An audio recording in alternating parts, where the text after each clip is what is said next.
it's actually referring to what's called retinol activity equivalents.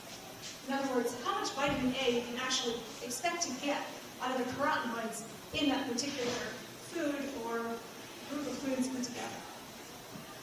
All right, so then as far as our B vitamins go, thiamine, riboflavin, niacin, and pantothenic acid all look really good. And if you compare those to the dietary reference intakes, the DRIs, they're looking pretty good. Now, one thing I would like to say about the DRIs before I go forward, the recommended dietary allowances and the adequate intakes, they're all pretty accurate, except some of them are controversial. And I'll talk to you about what those are if I have some time at the end. We're a little bit short today because of the photo, so I'm starting a little bit late because of that.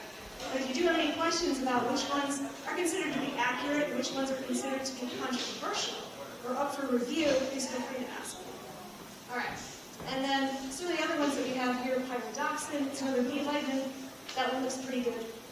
Now, choline used to be grouped with the B vitamins. And so sometimes you'll see it grouped with B vitamins. I usually put it in the B vitamins because it's kind of similar to them. Choline can be low on super high fruit, low vegetable types of diets. Yeah.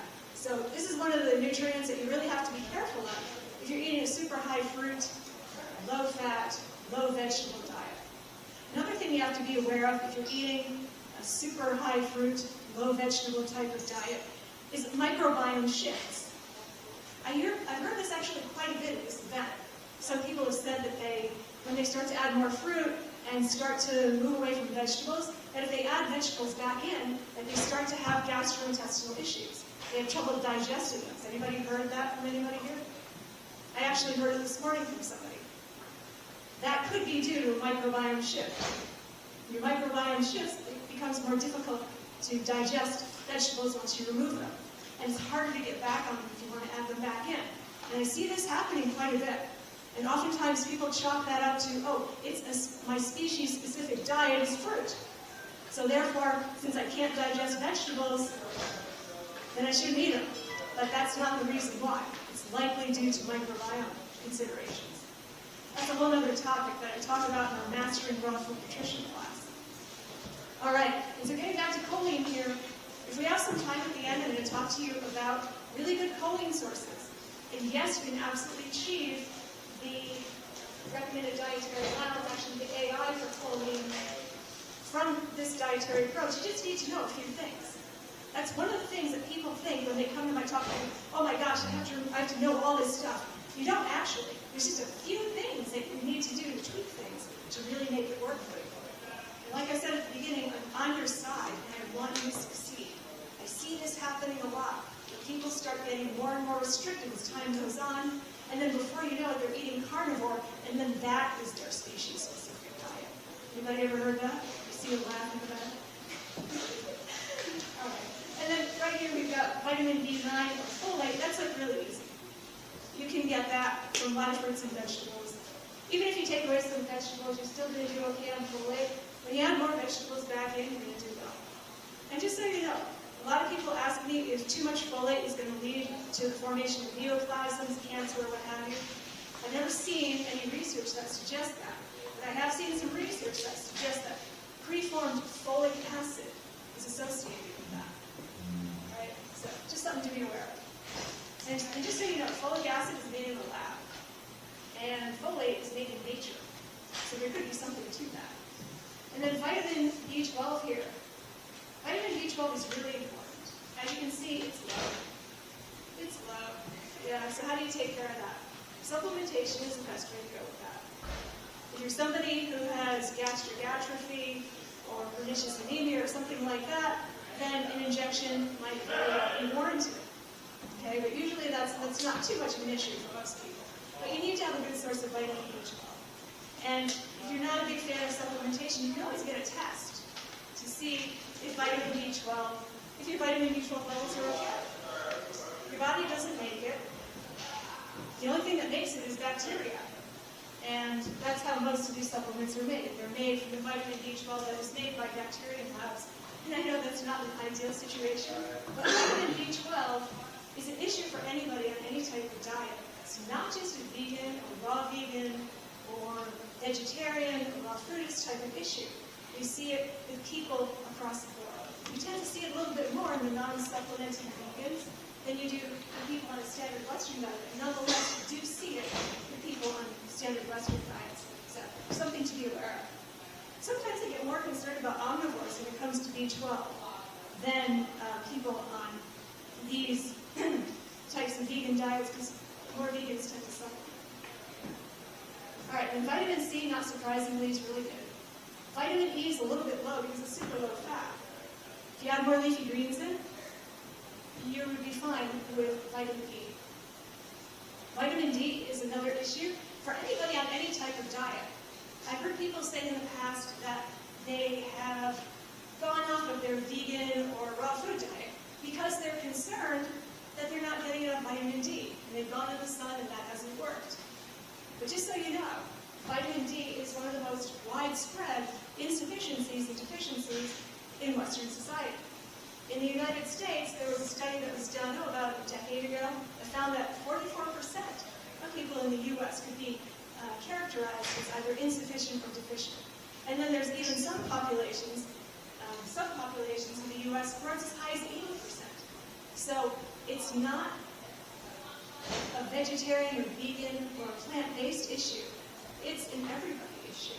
It's something to be aware of, unless you're eating some type of fatty fish that is well known or reliable for being high in vitamin D. The other option is to take a supplement. And yes, vitamin D supplements that are vegan do exist. They do. Vitamin D3 is the better absorbed and better utilized version of that. And you can find that made from reindeer lichen. Reindeer lichen. It's a form of lichen, a type of lichen. You guys know what lichen is? It's this mossy-looking stuff that grows on trees. It's actually a cyanobacterium and, what is it, a fungus living together symbiotically. That's what it actually is. It's actually edible, but you can't really get that much vitamin D from it. And it's kind of hard to find because it was in alpine areas, hence the name reindeer lichen. But nonetheless, it can be made from that. A lot of the supplement companies make it from that. Okay? I know that there is some concern in the raw food community a few months ago about reindeer lichen not being used to make vitamin D that's called vegan. In other words, there was like lanolin-based vitamin D that was being run through lichen to call it vegan. But just so you know, there are companies that do make it for sure from reindeer lichen, so it is officially a vegan source.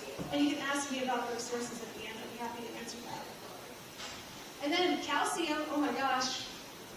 Calcium is important, and I know that there's a plant-based doctor who tells people that 600 milligrams of calcium a day is okay. It might be for some people, but if you are building a skeletal system, or if you want to avoid things like osteoporosis and osteopenia, calcium is really important, and so are a bunch of the other minerals and nutrients that are important for maintaining bone health. Yeah, so I always tell people, try to go, get as close you can to the recommended dietary allowances. Yeah. A few years ago, I gave birth to my child, Liam, and I made sure that I was at the daily value or above. And then I got my DEXA scan a few months ago, and I am not osteoporotic, I am not osteopenic, and I'm 57 years old. All right, and I was concerned. I was thinking to myself, he's probably taking, calcium out of my bones. But I made sure I was in good calcium status. So if you're going to get pregnant at any age, or if you want to take care of your bones in the long term, super important. This goes for men and women. Absolutely. Seeing osteoporosis and osteopenia earlier and earlier in life, and don't put yourself in that category. You want to have strong bones as you age, so you can live into your 90s like my dad did. All right. And then for iron, you want to get the daily value. Absolutely.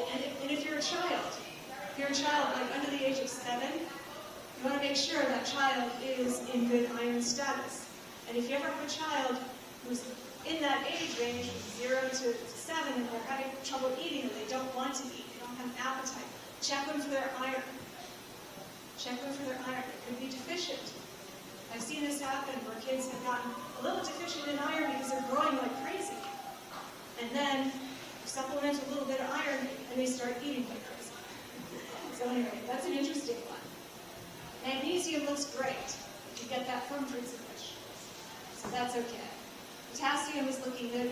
Selenium is a little bit low. How do we take care of that? Anybody know how to take care of selenium? Yes. Yes. One Brazil nut a day. One Brazil nut every other day will do it. If you don't like Brazil nuts, there's always broccoli sprouts. They're also excellent. Along with a lot of other good stuff too. And then sodium. Now, this is important, okay? That's important. The daily value for sodium is thought to be artificially high. Because it's interesting. If you look at the daily value for sodium here, 1500, that is actually the upper limit for people who have sodium-sensitive high blood pressure. But it's also the daily value, so you have to get exactly 1500. I always think that if you're like over 500, you're probably doing okay. But you know what? When I got started on this path 35 years ago, I ate this way. Super high fruit, low vegetable, low fat. Every time I would stand up, I'd get a head rush. I'd have an orthostatic type of event. I started adding some salt, some more leafy greens into my diet, and I felt great after that. So yeah, something to be aware of. Some people have a tendency towards this. I perspire and transpire quite a bit. So if you're in that category, you might actually need more leafy greens or sodium to make sure that you're getting what you need. And then zinc sometimes can be low on this approach as well. Yeah, and we'll talk about how to deal with that in a few minutes. If we have enough time at the end, I can talk about where we can get zinc. All right. So the next one here is an all-raw menu example. We're going to go more quickly through this because I covered a lot of stuff that I wanted to say in the first one. So we're going to go through this and then we'll show you a comparison side by side. We can talk about how to improve some of these things. Depending on what you're eating, it can make a big difference for you. So for breakfast here, we've got cantaloupe. Snack, we've got watermelon. For lunch, we have a smoothie. Oh, we've already got more greens there. We've got kale, right? We've got bananas, oranges, mangoes, strawberries, and kale. And then for dinner, we've got a very large salad. Lots of veggies here. We've got lettuce, dandelion greens, cucumber, carrot, tomato, cauliflower. And if you like lentil sprouts, they're awesome. We got a lot of good stuff in them. And then for dressing, we've got celery, onion, lemon, chia seeds, and walnuts. I find seed and nut-based dressings to be very satiating. And it can really help people if they're feeling hungry, if they're feeling cravings. These types of things can really help somebody to stay more raw. And then for snack, we've got our Brazil nut. And then for almond, and then we've got also some almonds for snack. As far as the nutrient content goes, we're very similar calorie-wise. Beta-carotene's higher than the one that we just saw. The B vitamins here, B1, B2, B3, B5, B6, they all look really good.